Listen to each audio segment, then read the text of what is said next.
स्वागत है। आज हम भारत के इतिहास के एक ऐसे दौर में उतरेंगे जिसने न सिर्फ लोगों की आस्था को बदला, बल्कि समाज, भाषा और साहित्य पर भी इतनी गहरी छाप छोड़ी कि उसके असर आज भी महसूस होते हैं। हम बात कर रहे हैं भक्ति आंदोलन की। और ये एक ऐसा विषय है जिसकी गूंज आज भी हमारे समाज में सुनाई देती है, अक्सर उन तरीकों से जिनका हमें एहसास भी नहीं होता। हमारे पास जो स्रोत हैं उन्हें पढ़कर एक बात तो साफ हो जाती है कि यह सिर्फ कोई धार्मिक लहर नहीं थी। ये एक सामाजिक और सांस्कृतिक क्रांति थी जिसने सत्ता और समाज के नियमों को चुनौती दी। बिल्कुल, ये समझना जरूरी है कि ये आंदोलन महज पूजा पाठ के तरीकों में बदलाव तक सीमित नहीं था। इसने लोगों के सोचने के तरीके, एक दूसरे से उनके रिश्ते और यहाँ तक कि उनकी जबान को भी हमेशा के लिए बदल दिया। तो आज का हमारा मिशन है ये समझना कि कैसे ईश्वर के प्रति प्रेम और भक्ति की इस सीधी साधी धारा ने सदियों पुरानी सामाजिक दीवारों को तोड़ा और कैसे इसने उन भाषाओं को जन्म दिया जिन्हें आज हम और आप बोलते हैं। चलिए इसकी परतों को खोलते हैं। तो ये सब शुरू कहाँ से हुआ? आमतौर पर जब हम इस दौर की बात करते हैं तो सूफी संतों का जिक्र आता है, लेकिन इन स्रोतों से पता चलता है कि भक्ति आंदोलन की कहानी तो उससे भी पुरानी है और कहीं और से शुरू होती है। आपने सही पकड़ा। इसकी जड़ें 7वीं सदी के आसपास दक्षिण भारत के तमिल भक्ति पंथ में मिलती हैं। अच्छा, दक्षिण भारत से। हाँ, वहाँ अलवार जो विष्णु के भक्त थे और नयनार जो शिव के भक्त थे, उन्होंने संस्कृत के भारी भरकम कर्मकांडों को छोड़कर स्थानीय तमिल भाषा में भजन और कविताएं लिखनी और गानी शुरू की। ये धारा उत्तर भारत में आने से सदियां पहले दक्षिण में बह रही थी। यानी ये आंदोलन सीधे तौर पर आम लोगों से जुड़ा था। स्रोत कहते हैं कि ये व्यापारियों, कारीगरों और गांव के किसानों के बीच बहुत तेजी से फैला। ऐसा क्यों हुआ? इसमें ऐसा क्या था जो लोगों को अपनी तरफ खींच रहा था? यही इसकी सबसे बड़ी खूबी थी। इसने धर्म को बहुत आसान बना दिया।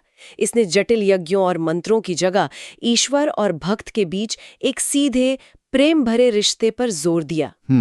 संदेश साफ था, किसी भी महंगे अनुष्ठान से बेहतर है कि आप सच्चे दिल से ईश्वर को याद करें, उनके भजन गाएं। इसीलिए यह उन जातियों में तेजी से फैला जिन्हें पारंपरिक रूप से मंदिरों और धार्मिक ज्ञान से दूर रखा जाता था। ये तो बहुत बड़ा बदलाव रहा होगा। इसका मतलब है कि धर्म अब कुछ चुनिंदा लोगों की जागीर नहीं रहा, बल्कि हर किसी की पहुंच में आ गया। सही कहा। और इसने सिर्फ जाति की दीवारों को ही नहीं तोड़ा, बल्कि अलग-अलग धर्मों के बीच सहिष्णुता की जरूरत पर भी जोर दिया।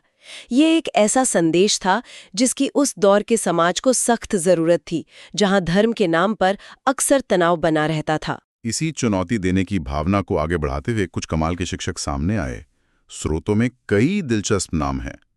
चलिए बंगाल से शुरू करते हैं, जहां चैतन्य महाप्रभु का जिक्र है।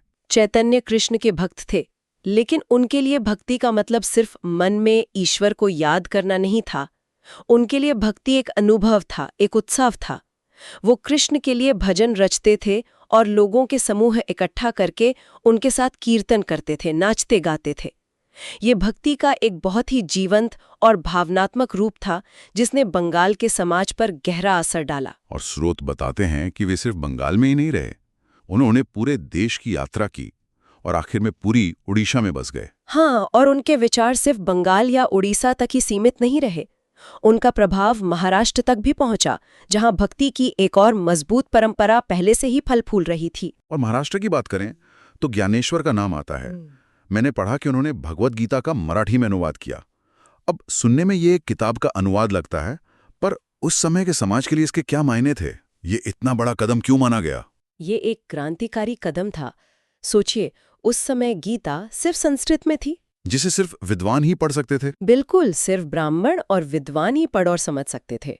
ज्ञानेश्वर ने उसे आम लोगों की भाषा मराठी में लिखकर ज्ञान पर कुछ लोगों के एकाधिकार को सीधी चुनौती दी। यह ज्ञान के दरवाजे हर किसी के लिए खोलने जैसा था। बाद में नामदेव और तुकाराम जैसे संतों ने इसी परंपरा को आगे बढ़ाया और प्रेम के माध्यम से ईश्वर की भक्ति का संदेश जन जन तक पहुंचाया। ज्ञान पर एकाधिकार को चुनौती देना। और इसी चुनौती देने की बात करें तो स्रोतों में एक ऐसा नाम है जिसने हर तरह की धार्मिक औपचारिकता को ही चुनौती दे डाली। कबीर, बनारस के एक झुला है। उनका योगदान इतना अनोखा क्यों माना जाता है? क्योंकि कबीर ने किसी एक धर्म को नहीं, बल्कि हिंदू और इस्लाम दोनों के बाहरी आडंबरों पर सवाल उठाए। उन्होंने मूर्ति पूजा से लेकर मस्जिदों में ऊंची आवाज में दी जाने वाली अजान तक हर चीज पर सवाल किया। उनकी कोशिश इन दोनों धर्मों के बीच एक पुल बनाने की थी। उनके दोहे या दो पंक्तियों की कविताएं इतनी सरल भाषा में हैं कि आज भी लोगों की जुबान पर है। और अपनी सादगी में बहुत गहरी सच्चाई छिपाए हुए हैं। बिल्कुल। उनका मूल विचार क्या था? वो लोगों को क्या समझाना चाहते थे? उनका मूल विचार बहुत सरल था। ईश्वर एक है, बस लोगों ने उसे अलग अलग नाम दे दिए हैं। कोई उसे राम कहता है, कोई रहीम, कोई हरि तो कोई अल्लाह। उनका सवाल था कि जब मालिक एक ही है तो फिर उसके नाम पर लड़ाई क्यों? उनके अनुयायियों ने कबीर पंथी नाम का एक अलग पंथ बनाया जो आज भी उनके इन विचारों को जीवित रखे हुए हैं। कबीर के बाद सूरदास और दादू जैसे संतों ने भी इसी भक्ति परंपरा को आगे बढ़ाया। इन स्रोतों को पढ़ते हुए जो एक बात मुझे बहुत दिलचस्प लगी वो ये कि कबीर की तरह ही एक और संत थे जो सामाजिक बराबरी पर बहुत जोर दे रहे थे, लेकिन उन्होंने इसे एक संगठित रूप दिया। मैं गुरु नानक की बात कर रहा हूँ। बिल्कुल। सिख परंपरा के अनुसार नानक पंजाब के एक गांव में लेखपाल के बेटे थे। उनके बहनोई ने उन्हें स्थानीय गवर्नर दौलत खान लोधी के दफ्तर में नौकरी दिलवा दी। लेकिन जैसा कि अक्सर महान आत्माओं के साथ होता है, नानक का दिल इन सांसारिक कामों में नहीं रमा। तो उन्होंने नौकरी छोड़ दी? हाँ, उन्होंने नौकरी छोड़ दी और सत्य की खोज में देश भर की यात्रा पर निकल पड़े। आखिरकार वे करतारपुर में बस गए, जिसे अब डेरा बाबा नानक कहा जाता है, और वहीं उन्होंने अपने उपदेश दिए जो आज भी दुनिया को रास्ता दिखा रहे हैं। उनके मूल उपदेश क्या थे? स्रोत इस बारे में क्या बताते हैं? उनकी शिक्षाएं छंदों के रूप में है, जिन्हें आदि ग्रंथ नाम के पवित्र ग्रंथ में संकलित किया गया है। इसे उनके चौथे उत्तराधिकारी गुरु अर्जुन देव ने 17वीं सदी की शुरुआत में संकलित किया था। अच्छा। उनका संदेश बहुत साफ और सीधा था। ईश्वर के करीब रहने का एक ही तरीका है, ईश्वर से प्रेम करना। और अगर आप ईश्वर से प्रेम करते हैं तो आप उसकी बनाई हर रचना से प्रेम करेंगे। और उन्होंने इस बात पर बहुत जोर दिया कि इंसानों के बीच कोई जातिगत भेदभाव नहीं होना चाहिए। ये उनके दर्शन का केंद्रीय स्तंभ था। और उन्होंने सिर्फ कहा ही नहीं, बल्कि इस विचार को जमीन पर उतारने के लिए एक बहुत ही शक्तिशाली तरीका अपनाया। आप लंगर की बात कर रही हैं ना? हाँ, जरा सोचिए उस समय समाज जाति के आधार पर कितनी बुरी तरह बटा हुआ था। नानक ने जोर देकर कहा कि उनके अनुयायी, चाहे वे किसी भी जाति के हों, एक आम रसोई यानी लंगर में एक साथ एक ही पंक्ति में बैठकर भोजन करेंगे। एक राजा और एक गरीब का एक साथ बैठकर एक जैसा भोजन करना, ये जाति व्यवस्था के मुंह पर एक जोरदार तमाचा था। बिल्कुल। और उन्होंने ये भी सुनिश्चित किया कि उनके बाद भी ये काम चलता रहे। उन्होंने अपने अनुयायियों को एक समुदाय के रूप में संगठित किया। बिल्कुल। उन्होंने अपनी मृत्यु से पहले अपने एक शिष्य को गुरु नियुक्त किया ताकि उनके विचार और समुदाय जीवित रहें। ये गुरु परंपरा 10 गुरुओं तक चली। और 10वें गुरु गुरु गोबिंद सिंह के अनुयायी खालसा के रूप में जाने गए, जिसका अर्थ है शुद्ध। स्रोत बताते हैं कि 17वीं सदी तक खालसा एक मजबूत सैन्य समूह बन गया था। ये उस समय की राजनीतिक और सामाजिक परिस्थितियों का नतीजा था। सिख समुदाय को अपनी और धर्म की रक्षा के लिए खुद को संगठित और शक्तिशाली बनाना पड़ा। सिखों की एक अलग पहचान बनी, जिन्हें 5 क कहे जाने वाले 5 प्रतीकों से पहचाना जाने लगा। केश यानी बिना कटे बाल, कंघा, कड़ा जो लोहे का कंगन होता है, कृपाण और कच्छा। एक मिनट, ये तो कमाल है। मतलब एक आध्यात्मिक आंदोलन ने अपनी पहचान की रक्षा के लिए इतने ठोस और दिखने वाले प्रतीक अपना लिए। ये सिर्फ आस्था नहीं, एक पूरी पहचान बनाने जैसा है। आपने बिल्कुल सही समझा। ये सिर्फ एक धार्मिक समूह नहीं था, बल्कि एक सुसंगठित समुदाय था, जिसकी अपनी अलग पहचान, मूल्य और जरूरत पड़ने पर अपनी रक्षा करने की क्षमता भी थी। तो ये साफ है कि ये आंदोलन सिर्फ पूजा पाठ या आस्था के बारे में नहीं था। इसने समाज को संगठित करने के तरीकों को भी गहराई से प्रभावित किया, खासतौर पर उन लोगों के लिए जिनकी समाज में कोई आवाज नहीं थी, जैसे निचली जाति और महिलाएं। बिल्कुल। कबीर और नानक जैसे शिक्षकों ने समाज के जातिगत विभाजन पर जो चोट की, वो उस समय के लिए एक बहुत ही क्रांतिकारी विचार था। ये कहना कि ईश्वर की नज़र में सब बराबर है, उस सामाजिक व्यवस्था को सीधी चुनौती थी जो जन्म के आधार पर किसी को ऊंचा और किसी को नीचा मानती थी। लेकिन क्या ये इतना आसान था? मेरा मतलब है, सदियों पुरानी जाति व्यवस्था को सिर्फ ये कहकर कि ईश्वर की नज़र में सब बराबर हैं बदला जा सकता था। क्या स्रोतों में इस बात का जिक्र है कि समाज के ऊंचे तबके से इसका कोई विरोध हुआ? जाहिर है विरोध हुआ। स्थापित पुजारी वर्ग और ऊंची जातियों ने इन विचारों को खतरे की तरह देखा। लेकिन भक्ति संतों का संदेश इतना सीधा और शक्तिशाली था कि वो आम लोगों के दिलों में उतर गया। बदलाव रातों रात नहीं आया, लेकिन एक नई सोच की नींव जरूर पड़ गई। और ये सिर्फ जाति तक सीमित नहीं था। उन्होंने महिलाओं को दिए जाने वाले दोयम दर्जे का भी विरोध किया। हाँ, ये एक और अहम पहलू है। जब कबीर और नानक के अनुयायी इकट्ठा होते थे तो सभाओं में महिलाएं भी शामिल होती थीं। ये उस दौर के लिहाज से बहुत प्रगतिशील बात थी। स्रोत एक बहुत सशक्त उदाहरण देते हैं मीराबाई का। हाँ, भक्ति आंदोलन के कुछ सबसे खूबसूरत भजन एक महिला मीराबाई ने ही रचे हैं। वो राजस्थान की एक राजकुमारी थी, लेकिन उन्होंने कृष्ण की भक्ति के लिए राजसी शानो शौकत की जिंदगी छोड़ दी। उन्होंने सामाजिक बंधनों और परिवार के विरोध को चुनौती दी और अपनी भक्ति को खुलकर अपने भजनों के जरिए व्यक्त किया। उनका जीवन और उनकी रचनाएं इस आंदोलन में महिलाओं की सक्रिय और महत्वपूर्ण भूमिका को दर्शाती हैं। ठीक है, यहाँ पर ये कहानी मेरे लिए सबसे दिलचस्प हो जाती है।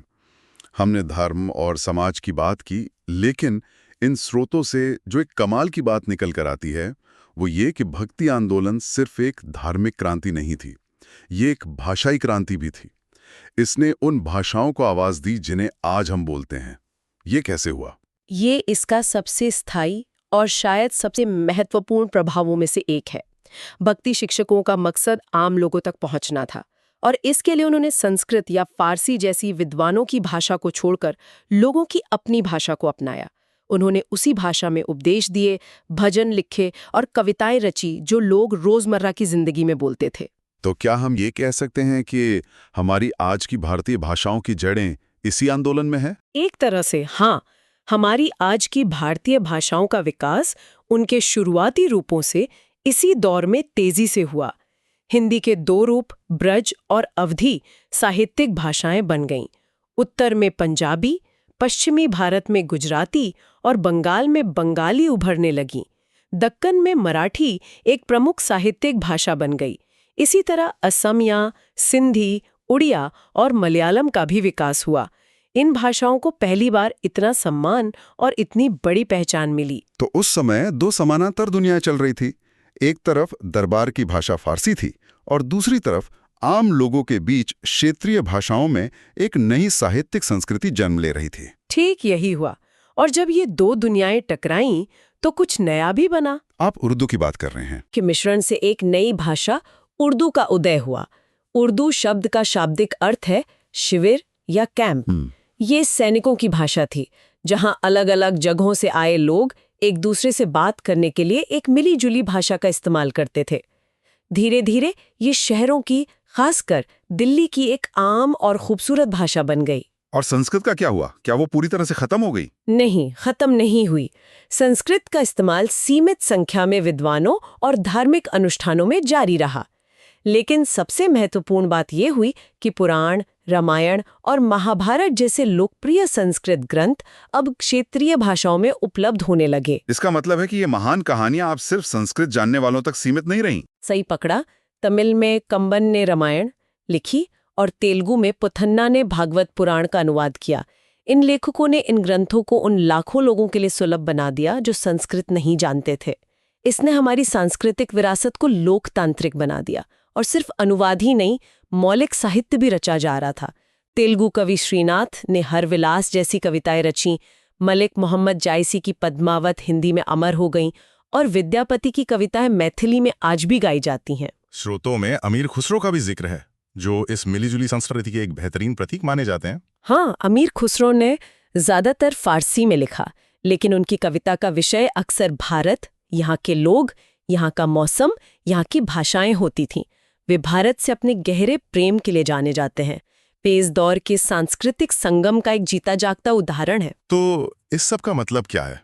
हमने भजनों और भक्ति से बात शुरू की और आधुनिक भाषाओं के जन्म और सामाजिक सुधार तक पहुंच गए। अगर इस पूरी चर्चा को एक लाइन में समेटना हो तो वो ये है कि भक्ति आंदोलन ने हर चीज को आम आदमी तक पहुंचा दिया। इसने धर्म को मंदिरों और मठों से निकालकर आम आदमी के दिल में पहुंचाया। इसे सभी जातियों और लिंगों के लिए सुलभ बनाकर धर्म का लोकतंत्रीकरण किया। और इसने ज्ञान का भी लोकतंत्रीकरण किया। बिल्कुल। इसने संस्कृत और फारसी जैसी अभिजात्य भाषाओं के दबदबे को चुनौती देकर क्षेत्रीय भाषाओं को बढ़ावा दिया और इस तरह ज्ञान और संस्कृति का भी लोकतंत्रीकरण किया।